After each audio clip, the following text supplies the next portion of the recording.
Hello welcome back गाइजहरु है के कस्तो छ सबै सन्चै हुनुहुन्छ होला नि। आज टक्क यसो घुम्न जाऊँ र सानो भिडियो बनाऊँ भनेको। सम्पूर्ण साथीहरूले लाइक शेयर सब्सक्राइब र कमेन्ट चाहिँ गर्न नछुटाउनु होला है। लेट्स गो भिडियोतिर जाऊँ है।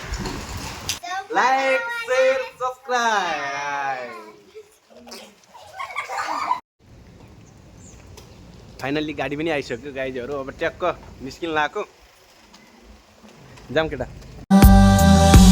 दिउला माया तिमीलाई कलेजीमा सचेको तिमीले श्वास फेर्छे रात म छु बचेको तिमीले श्वास फेर्छे रात म छु बचेको।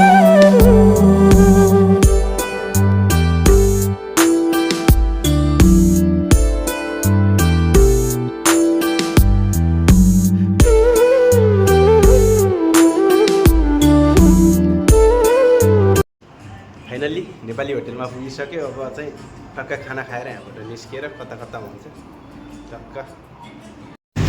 फाइनली गाइज घुमाइ चाहिँ राम्रो भयो, तर घुमाएको भिडियो चाहिँ गराउन पाइएन। त्यति मोबाइलमा चार्जर सकेर मस्त अगाडि चाहिँ पासमाला लागिरहेको छ। त्यहाँ हल्का गएर चिसो सिसो खाएर निस्किनुपर्छ भन्ने मात्रै हो। यहाँनिर चाहिँ मस्त पासमाला चाहिँ लागिरहेको रहन्छ टक्क घुमघामसँगै। केटाहरू मस्त चिल पारामा अनि त्यो स्टकिङ लिने 10 रुपियाँको रहेछ। हामी चाहिँ